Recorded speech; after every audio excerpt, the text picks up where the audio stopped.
மதுரை புத்தக திருவிழாவின் 6ஆம் நாள் நிகழ்வை முன்னிட்டு இந்த புத்தக திருவிழா என்ற ஒரு கருத்தினை முதன்முறையாக தனிப்பட்ட முறையில் பல மாவட்டங்களில் நடத்தி கொண்டிருந்தார்கள். குறிப்பாக ஈரோடு புத்தக திருவிழா, திருப்பூர் புத்தக திருவிழா, நெய்வேலி புத்தக திருவிழா, சென்னை புத்தக திருவிழா, இந்த ஒரு 4 இடங்களில் தான் பல ஆண்டுகளாக நடந்து கொண்டிருந்தது.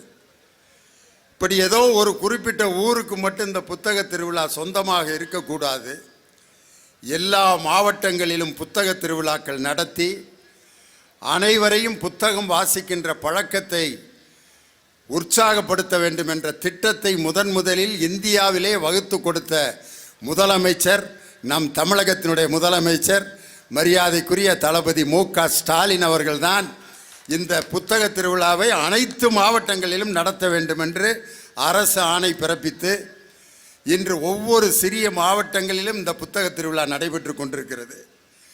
இந்த மதுரை புத்தக திருவிழாவை மிக சிறப்பாக துவக்கி வைத்து அந்த சிறப்புக்கு காரணமாக இருக்கக்கூடிய எங்கள் அன்பிற்கும் மரியாதைக்கும் உரிய வணிக வரித்துறை அமைச்சர் அருமை அண்ணன் மூர்த்தி அவர்களுக்கும், தகவல் தொழில்நுட்பத்துறை அமைச்சர், மதுரை காமராஜர் பல்கலைக்கழகத்தில் இருக்கக்கூடிய அந்த பல்கலைக்கழகத்திற்கான அனைத்து இடத்தையும் தனது சொந்த இடத்தை வழங்கிய பிடிஆர் பழனிவேல் ராஜன் அவர்களுடைய அன்பு மகன் பிடிஆர் பழனிவேல் தியாகராஜன் அவர்களுக்கும், இந்த புத்தக திருவிழாவை வெற்றிகரமாக நடத்தி கொண்டிருக்கக்கூடிய மாவட்ட ஆட்சித்தலைவர் மரியாதைக்குரிய அருமை சகோதரி சங்கீதா IAS அவர்களுக்கும், இந்த நிகழ்ச்சிக்கு வரவேற்புரை ஆற்றி எங்களை எல்லாம் பெருமைப்படுத்திய கூட்டுறவுத்துறையினுடைய இணை பதிவாளர் அருமை ஐயா குருமூர்த்தி அவர்களுக்கும், அரசு சட்ட பல்கலைக்கழகத்தினுடைய முதல்வர் மரியாதைக்குரிய ஐயா முனைவர் குமரன் அவர்களுக்கும்,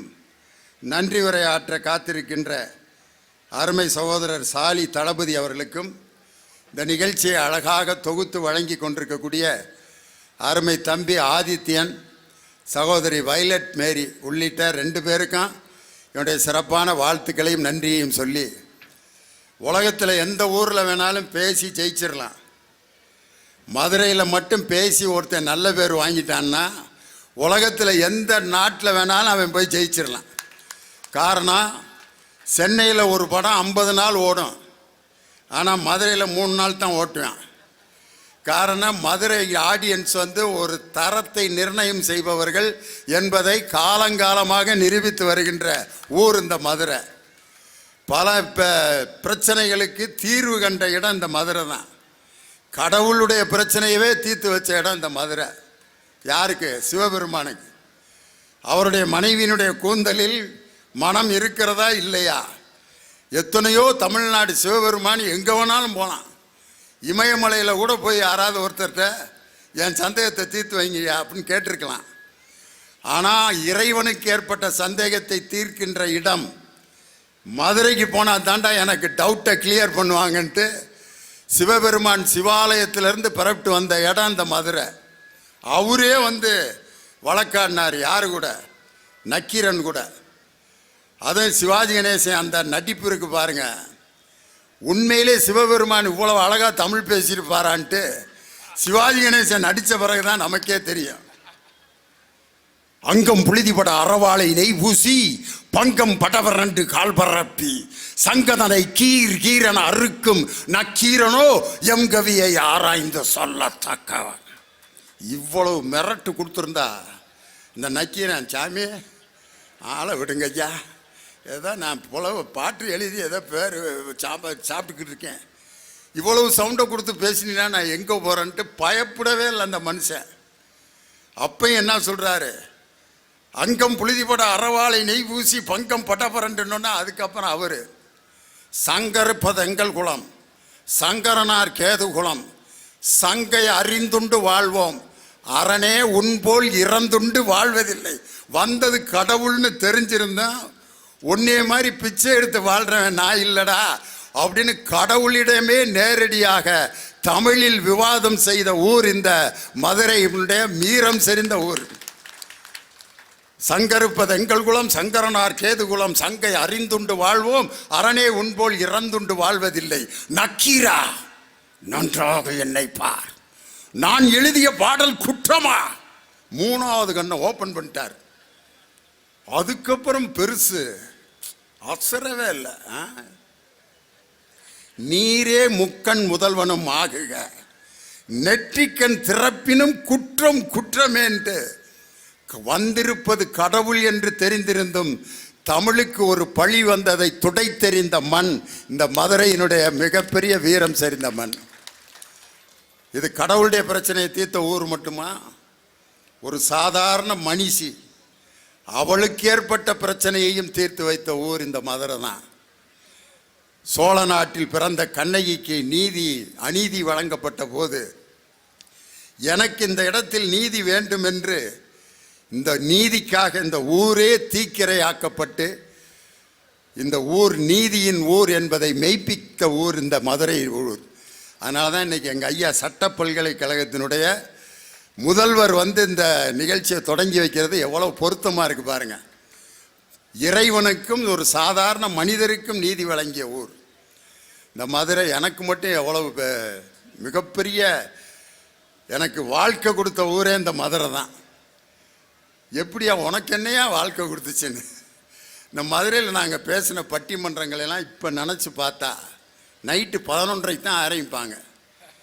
எங்கள் பட்டிமன்றத்தினுடைய முதல் குழு நான் நடுவராக இருந்த பொழுது, நடுவராக ஆகிறதுக்கு முன்னாடி எங்களுக்கு நடுவராக இருந்தவர் ஒரு 3 நாட்களுக்கு முன்பு பட்டிமன்றம் நடத்திய ஐயா பேராசிரியர் டாக்டர் கு ஞானசம்பந்தம், அவர் நடுவராக இருந்து நான் அணியில் பேசியிருக்கேன்.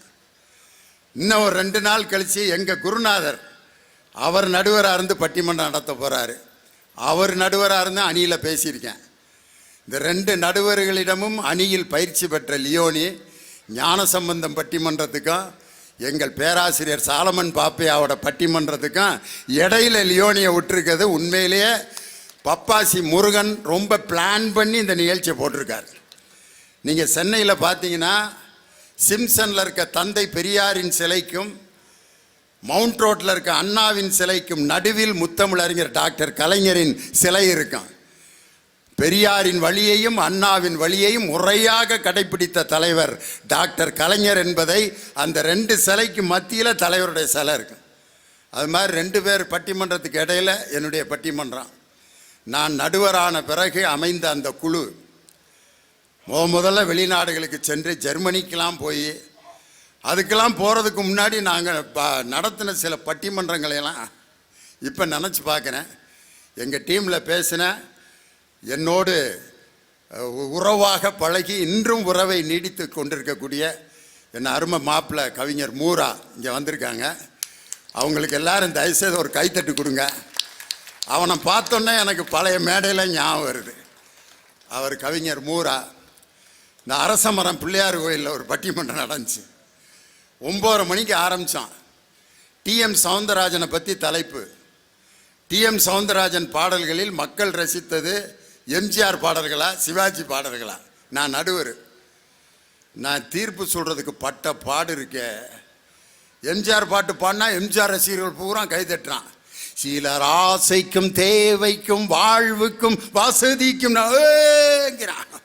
ஒரு பெண்ணை பார்த்து நிலவை பார்த்தேன், நிலவில் குளிர் இல்லை, அவள் கண்ணை பார்த்து மலரை பார்த்தேன். சிவாஜி கணேசன் பாட்டு. கண்ணெதிரே தோன்றினாள் கனிமுகத்தை காட்டினாள். எப்படா அந்த மனுஷன், அவர் வேற மேடையில் உட்காந்துருக்காரு டிஎம் சவுந்தரராஜன்.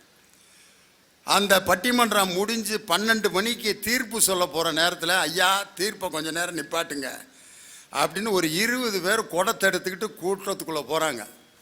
எங்கேயா போகிறீங்க அப்படின்னு. உங்களுக்கெல்லாம் சம்பளம் கொடுக்கறதுக்கு வசூல் பண்ண போகிறேங்க அப்படின்னு ஒரு 20 குடத்தை எடுத்துக்கிட்டு கூட்டத்துக்குள்ளே 20,000 பேர் இருக்காங்க. குடத்தை எடுத்துகிட்டு ஒரு 20 பேர் போய் அம்புட்டு குடத்தையும் காசு நிறைஞ்சிட்றா. காசை எங்கள் முன்னாடியே கொட்டி எண்ணி எவ்வளோ வசூல் ஆச்சுன்னு சொல்கிறதுக்கு 1.25 மணி நேரம் ஆச்சு. அதுக்கப்புறம் நான் தீர்ப்பு சொன்னேன் காலையில் 3:30 மணிக்கு. உலகத்திலே இப்படி ஒரு பட்டிமன்றம் நான் மதுரையை தவிர வேற எந்த ஊர்லையும் நடத்தினதில்லை. 3:30 மணிக்கு நான் தீர்ப்பு சொல்றப்ப 20,000 பேர் உட்கார்ந்துருந்தாங்க பார். இப்படி என்னை வளர்த்து ஆளாக்கிய ரசிகர்கள் நிறைந்த ஊர் இந்த மதுரை தான். அது அந்த மேல மாசி வீதி வடக்கு மாசி வீதி சந்திப்பு அந்த மேடை இருக்கு பாருங்க, வரலாற்று சிறப்பு மிக்க மேடை. உலகத்திலே எந்த நடுவருக்கும் கிடைக்காத வாய்ப்பு எனக்கு எங்கள் மாப்பிள்ளை மூரா, வெண்மணி, முல்லை நடவரசு, சுபமாரிமுத்து அந்த டீமுக்கு கிடச்சிச்சு. திடீர்னு காலையில் 11 மணிக்கு ஒருத்தர் புதுக்கோட்டையிலேருந்து வந்தார். ஐயா இன்னைக்கு சாயங்காலம் பட்டிமன்றம் கிளம்புங்கிறாரு. யோ பட்டிமன்ற டீமெல்லாம் கூப்பிடுங்க ஐயா போன்ல அப்படின்னு மாப்பிள்ளை மூரா எல்லாத்தையும் அசம்பிள் பண்ணி, எங்கேயா வாங்க முக்கியமான இடம், உங்கள் நிகழ்ச்சி இன்னைக்கு நடந்தே ஆகணும் அப்படின்ட்டு போனால் புதுக்கோட்டையில் ஒரு ஆள் செத்து கிடக்கிறேன், டெட் பாடி இருக்கு. அங்கன சரி சைடில் இதே மாதிரி பந்தலை போட்டு, சார் பட்டிமன்றம் நடத்துங்க சார். யோ இளவு வீட்டில் போய் பட்டிமன்றம் நடத்த சார், அவர் உங்கள் பெரிய ரசிகர் சார், அவர் சாக போகிறப்ப என்ன எழுதி வச்சுட்டு செத்தாருன்னா, நான் செத்த பிறகு என்னை உடனே புதைச்சிடாதீங்க, லியோனி பட்டிமன்றத்தை நடத்தி ஊரே மகிழ்ச்சியாக சிரிக்க வச்சுட்டு அப்புறம் என்னை தூக்கி புதைங்க. உலகத்தில் இப்படி ஒரு டெட் பாடி ரசிகர் எனக்கு கிடச்சிருப்பானா? எந்த பட்டிமன்ற நடுவருக்குமே கிடைக்காத ஒரு ரசிகன். அந்த மேடையில் நாங்கள் போய் பேசிட்டு, நல்ல வேளை அந்த ஆள் எந்திரிச்சு சிரிச்சிருந்தாருன்னா என்ன ஆயிருந்திருக்கேன்.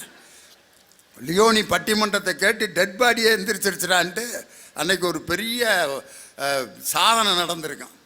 இப்படியெல்லாம் பட்டிமன்றங்களை நடத்தி இன்னைக்கு ஒரு சாதாரண தலைப்பு தான் எங்களுக்கு கொடுத்துருக்கிறது, பிள்ளைகளை நல்லவர்களாக வளர்ப்பது தாயா தந்தையா.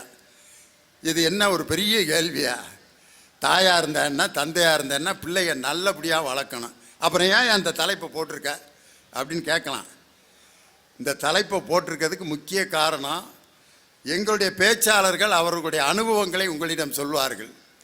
நீங்கள்லாம் பிள்ளைகளாக இருந்தப்போ உங்கள் அப்பாட்ட எப்படி வளர்ந்தீங்கன்னு உடனே யோசிப்பீங்க, உங்கள் பிள்ளைகளை இப்போ எப்படி வளர்த்துக்கிட்டு இருக்கீங்கன்னு யோசிப்பீங்க. என்னைய மாதிரி தாத்தாக்கள்லாம் இங்கே இருக்காங்க, பேர பிள்ளைய. இந்த பேர பிள்ளைகளுக்கும் தாத்தாவுக்கும் இடையில இன்றைக்கி நடக்கிற கொடுமை இருக்கு பாருங்க. அவனுங்களை தூக்கி கொஞ்சம் விட மாட்டாங்க. அவங்க நம்மள்கிட்ட தான் எல்லா கோரிக்கையும் வைப்பாங்க. தாத்தா சாக்லேட்டு 2 மட்டும் டைரி மில்க்கு வாங்கி யாருக்கும் தெரியாமல் கொடுக்குறப்போ அவங்க அப்பயும் வந்துடுவேன். சாக்லேட்டே கொடுக்கக்கூடாதுன்னு இருக்காரு. ஒன்னையோட பெரிய தொல்லையாக இருக்கு, என் பிள்ளைய கெடுக்கிறதுக்குன்னே வந்திருக்கியா நீ அப்படின்ட்டு என்னமோ அந்த பிள்ளையில நாங்கள் தான் கெட்டுத்து நாசம் பண்ணுற மாதிரி தாத்தாக்கள் இங்கே உட்காந்துருக்கீங்க. அப்பாட்ட பிள்ளைகளை வளர்ந்தவங்க, அம்மாட்ட வளர்ந்தவங்க உட்காந்துருக்கீங்க. நீங்கள் பிள்ளைகளை வளர்க்குறவங்களும் உட்காந்துருக்கீங்க. பல செக்ஷன். ஒரு விஷயத்தை பேசும்போது ஒவ்வொருத்தரும் அவங்கவுங்க நினைவுகளுக்கு போவாங்க. கல்யாண வீட்டில் பேசுகிறப்ப ஒவ்வொருத்தரும் அவங்களுக்கு நடந்த கல்யாணத்தை அப்படியே திங்க் பண்ணாத ஆள் இது வரைக்கும் இருக்கவே இருக்க மாட்டான். நமக்கு ஒரு காலத்தில் இப்படி தாண்டா நடந்துச்சு அப்படின்ட்டு. இப்படி பார்த்தீங்கன்னா இந்த கல்யாணம் முடித்து ஒரு வருஷம் 2 வருஷம் ஆன ஆளுங்க பாருங்கள், மனைவி கூட ரொம்ப பிரியமாக இருப்பேன். தங்கம் கண்ணுக்குட்டி செல்லம் காப்பி போட்டு வா செல்லம், இந்த வந்துட்டேங்க தான் அத்தான், இந்த 5 மினிட்ஸில் போட்டுறேங்க தான், காஃபி வேணுமாங்க தான், டீ வேணுமாங்க தான், சுகர் நிறைய போடலாமா கம்மியாக போடலாமாங்க தான், ஏங்க தான் 11 மணிக்கு உப்புமா கிண்ட வாங்க தான், ஈவினிங் கேசரிங்க தான் ஏங்க தான். ஒரு வாக்கியத்தில் 15 தான் வந்துக்கிட்டு இருக்கான். எப்போ கல்யாணம் முடித்த புதுசில் ஒரு 6-7 வருஷம் கழிச்சு காப்பி எதுக்கு? காப்பி குடிக்கத்தான், பின்ன தலையில் ஊற்றுறதுக்கா? குடிக்கலாம், இப்போ என்ன பெரியது. 10 வருஷம் கழித்து காப்பியே கேட்க மாட்டேன். எந்திரிச்சு காலையில் டீ குடிக்க வருவாங்க பற்றியா ஒரு குரூப்பு 5:30 மணிக்கு. அது பூரா கேட்டு நொந்து நமக்கு இங்கே கிடைக்காதுரான்ட்டு இந்த விசாலம் காப்பியில் காலையில் 5:30க்கு நிற்கிது பார், அது பூரா புடுங்குப்பட்ட ஆள் தான். விசாலம் காப்பி எப்படி இவ்வளோ ஃபேமஸ் ஆச்சுன்னு நினைக்கிறீங்க? வீட்டில் காப்பி கேட்டு கேட்டு கேட்டு கேட்டு நொந்து நூடுல்ஸ் ஆனால் பூரா அங்கே போய் குடித்ததுனால தான் இன்னைக்கு விசாலம் காப்பி உலக புகழ் பெற்ற காப்பி ஆயிடுச்சு. அதனால் வாழ்க்கையில் பல நிலைகள் இருக்கு. கல்யாணம் ஆகி ஒரு 15-20 வருஷம் ஆனவன் மீனாட்சி அம்மன் கோயில் வாசலில் உட்காந்துருக்கேன். புதுசாக கல்யாணம் பண்ணி ஒருத்தனை கூட்டு போகிறாங்க. அவன் இப்படியே பார்க்குறேன். இதே மாதிரி தாண்டா 15 வருஷத்துக்கு முன்னாடி என்னையும் கூட்டு போனாங்க. ஆடு வெட்டுறதுக்கு கூட்டி போகிற மாதிரியே போகிறானே, விவரம் தெரியாமல் போடாட்டே போடா அப்படின்னா. சினிமாவிலே பாருங்கள், இன்டர்வலுக்கு முன்னாடி லவ்வர்ஸாக இருக்கிறப்ப இப்படி எவ்வளோ ஜாலியாக பாடிட்டு இருப்பாங்க. நான் பல இடத்துல இந்த எக்ஸாம்பிளை சொல்லியிருக்கேன். பணக்கார குடும்பத்தில் எம்ஜிஆரும் சரோஜாதேவியும் பேட்மிண்டன் விளையாண்டுட்டு ஒரு பாட்டு பாடுவாங்க. பறக்கும் பந்து பறக்கும், அது பறந்தோடி வரும் தூது, சிரிக்கும் அழகு சிரிக்கும், அது சிரித்தோடி வருமா, இதுதான் அந்த நிலவோ என்று முகம் பார்க்கும் வண்ண பந்து அப்படின்னு பாடுவாங்க. அதே எம்ஜிஆரை இன்டர்வல் முடிகிறப்ப, படம் முடிகிறப்ப பாருங்களேன், பல்லாக்கு வாங்க போனேன் ஊர். உன்னை யார் பேட்மிண்டன் விளையாட சொன்னது? பேசாமல் பேட்டையும் பந்தையும் வச்சுக்கிட்டு இருந்தா இப்படி ரோட்டில் அழுதுகிட்டு வர்ற நிலைமை வந்திருக்குமா? இன்டர்வலுக்கு முன்னாடி சந்தோஷமாக இருக்க கதாநாயகன் இன்டர்வலுக்கு பிறகு பார்த்தீங்கன்னா பாவமாக இருப்பாங்க. சிவாஜி கணேசன் புதிய பறவையில் பார்த்தீங்கன்னா இன்டர்வலுக்கு முன்னாடி, ஆக மெல்ல நட மேனி என்னாகும், முல்லை மலர் பாதம் நோகும், உந்தன் சின்ன இடை வளைந்தாடும், வண்ண சிங்காரம் குலைந்து விடும். ஓ சரோஜாதேவி நடக்கிறத விட இவர் பாடுறதை பார்க்கணும். ஐயோ மெல்ல நட மேனியன் அப்படி பாடிட்டு இருந்த சிவாஜி கணேசன் படம் முடிகிறப்ப புதிய பறவையில் பார்த்தீங்களா, எங்கே நீ உன்னை யார் பாட சொன்னது? இப்போ ஏன் உனக்கு இந்த நிலைமை? நம்ம வாழ்க்கையை அப்படியே பின்னாடி நினச்சி பார்க்கறதுக்குன்னே இந்த தலைப்பு. நல்லவர்களாக வளர்ப்பதற்கு பெரிதும் துணை நிற்பவர்கள் தாய் அப்படின்னு ஒரு அணி. நீங்கள்லாம் இது பூரா அம்மா கட்சினா நீங்கள் வேறு ஏதாவது நினச்சிடாதீங்க. பெத்த தாயினுடைய கட்சி. ஆனால் எந்த வார்த்தை சொல்லவும் இப்போ பயமாக இருக்குது. கப்பக்குன்னு அதை மட்டும் கட்டங்கட்டி போட்டுனேன். லியோனி அம்மாவை பற்றி மதுரையில் பேச்சு ட்ரெண்ட் பண்ணி விட்டுருவாங்க. அதை லியோனியே அம்மாவை பற்றி பேசிட்டாரா முடிஞ்சு அப்படின்ட்டு அதுக்கு ஒரு டிவியில் ஒரு 5 பேர் உட்காந்து விவாதம். இந்த கட்சியை சேர்ந்த லியோனி அம்மாவை பற்றி பேசியதன் நோக்கம் என்ன? ஒரு 4 பேர் விவாதம். அவர் ஏன் பேசினார் என்றால் அப்படின்னு ஏன் பேசினார். அங்கே ஒரு 5 பேர் சண்டை போட்டு இதே வேலையாக போச்சு. இப்போ நமக்கு ஏதாவது ஒன்று நடக்க டிவியில் விவாதம், 5 பேர் கடையில் சண்டை. அந்த விவாத பொருளை விட்டுட்டு பர்சனலாக வேறு சண்டை போட்டுங்க. நீ ப்ளூ கலர் சட்டை போட்டு வந்ததுக்கு எனக்கு என்ன காரணம் தெரியலையா? நான் என்ன கலர் வேணாலும் போடுவேன், ஆடுறா நீ. அந்த நெறியாளர் பார்த்தா, ஐயா சட்டையை விட்டுவிட்டு டாபிக்கு வாங்க ஐயா, பெரிய கூத்தாக இருக்கும். அதனால தான் இவர்களெல்லாம் பெற்ற தாய் தான் ஒரு குழந்தையை நல்லவர்களாக வளர்க்க பெரிதும் துணை நிற்கிறார்கள். அவருடைய அணித்தலைவராக வந்திருக்கிறது என்னுடைய அருமை தம்பி கவிஞர் இனியவன். பேர் மாதிரியே தான் அவர். எவ்வளவு கஷ்டமான பாட்டு கவிஞர்கள் எழுதினாலும் அதுக்கு அர்த்தம் சொல்கிற ஒரே பேச்சாளர் உலகத்திலே இவர் தான். மலம பித்தாத்தே மலம பித்தாத்தே அந்த பாட்டுக்கு விளக்கம் சொன்னார்யா. அதை எழுதின சிவகார்த்திகேயன் நான் வாய்க்கு வந்ததெல்லாம் எழுதினேன், உங்களால் தான் அதுக்கு டிக்ஷனரியை போட்டு விட்றாரு அப்படின்னு. கெட்டிக்காரரு கவிஞர் இனியவன். மிலிட்ரிக்காரரு. உடம்பை பார்த்தீங்களா, பெத்த தாய் எப்படி சோறு போட்டிருந்தா இந்த உடம்பு அப்படி கிச்சன் இருக்கு பாருங்க.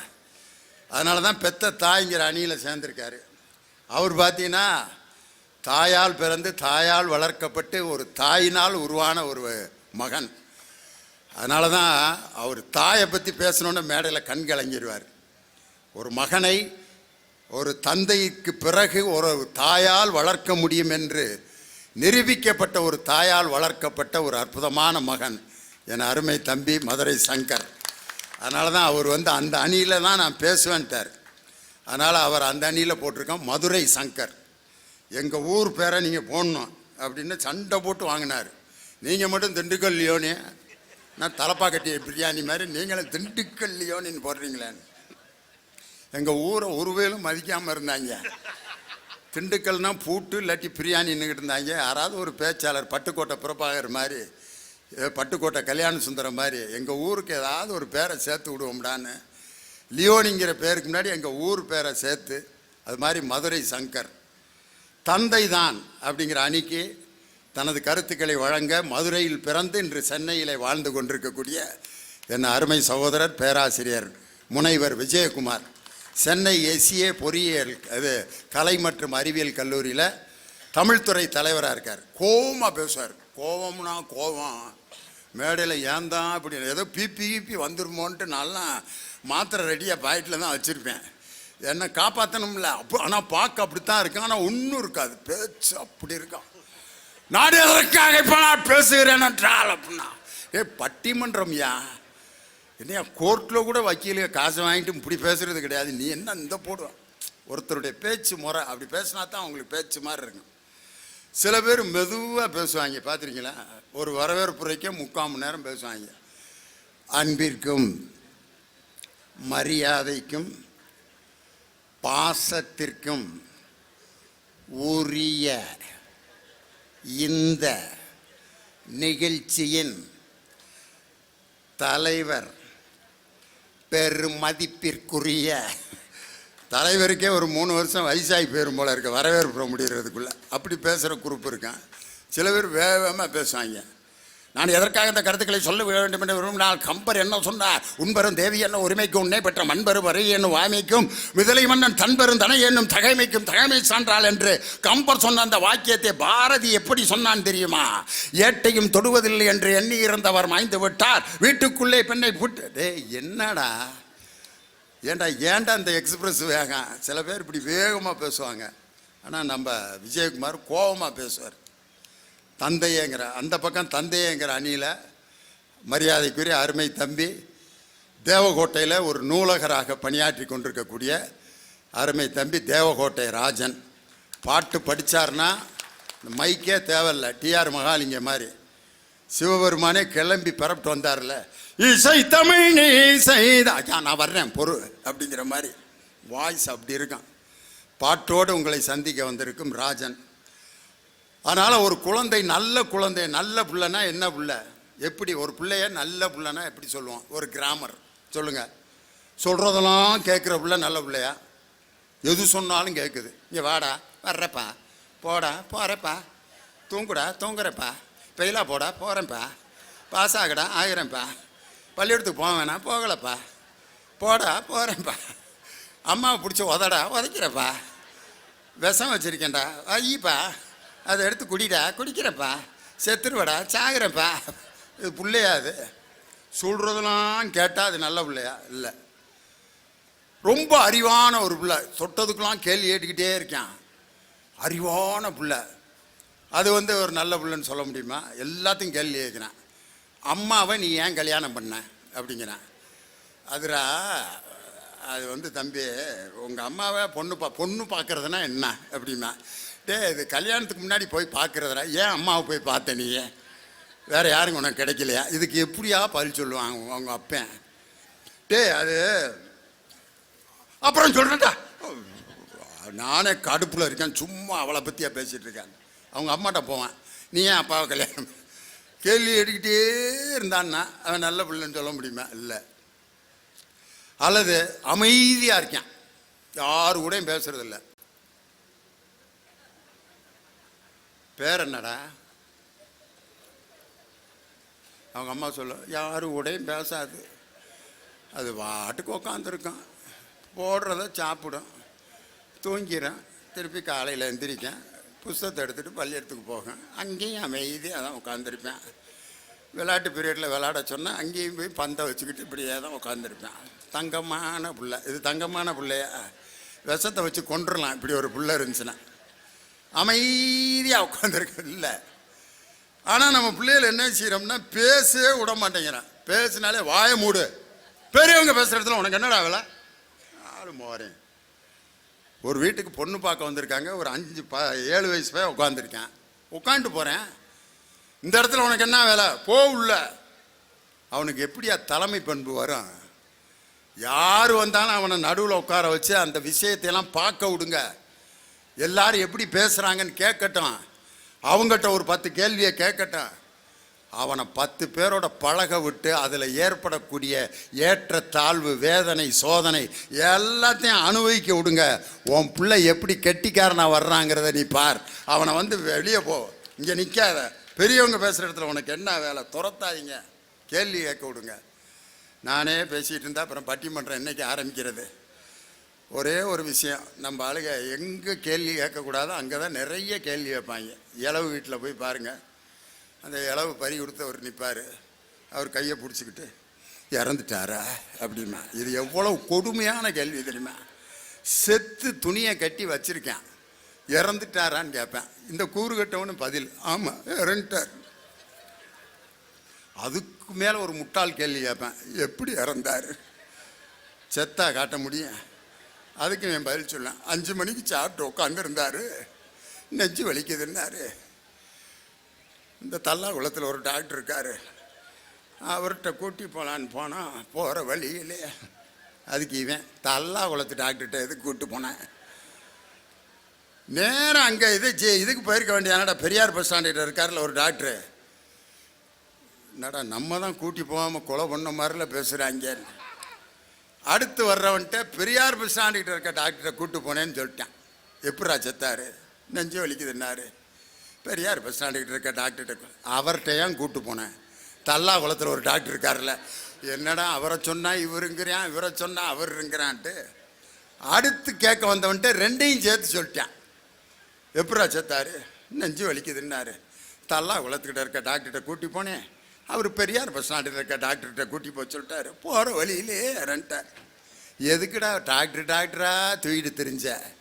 வீட்லேயே வச்சுருந்தா நிம்மதியாக இறந்துருப்பார். ஐயோ ஐயோ, எது சொன்னாலும் நம்மளை பிட்ட போடுறானேன்ட்டு அடுத்து வந்தவன்ட்ட என்ன பதில் சொல்லியிருப்பான்னு யோசனை பண்ணி பாருங்க. எப்படா செத்தாரு? நீ ஏன் எழுப்பி கேட்டுக்க, நான் எது சொன்னாலும் நம்ப மாட்டேங்கிறீங்க. அவர் எப்படியா பதில் சொல்லுவார் தெரியுதில்ல, போட எதுக்கு இந்த கேள்வியை கேட்டுக்கிட்டு இருக்க? இந்த மாதிரி பதில் சொல்கிறதுக்கு யாரை நியமிப்பாங்கன்னா எங்களை மாதிரி வாத்தியார்களை. ஏன்னா அவர் தான் 15 வருஷமாக ஒரே பாடத்தை நடத்திக்கிட்டு இருக்கவர். அதனால் யார் கேட்டாலும் இந்த ஒரே பதிலை வாத்தியாரை கூப்பிட்டு நிப்பாட்டுங்க, அழகாக சொல்லிடுவார்.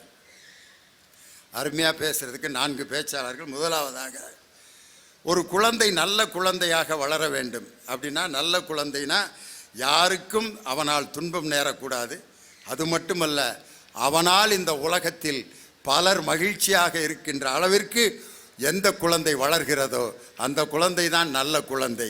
சமுதாயத்திற்காக தன்னை தியாகம் செய்ய தயாராக எந்த குழந்தை இருக்கிறதோ அதுதான் நல்ல குழந்தை. அதை வளர்க்குறது யார்? அப்பாவா அம்மாவா? தந்தையே அப்படிங்கிற அணியை துவக்கி வைத்து பேராசிரியர் விஜயகுமார் உங்கள் பலத்த கரவொலியோடு மேடைக்கு வருகிறார். வாங்க விஜயகுமார்.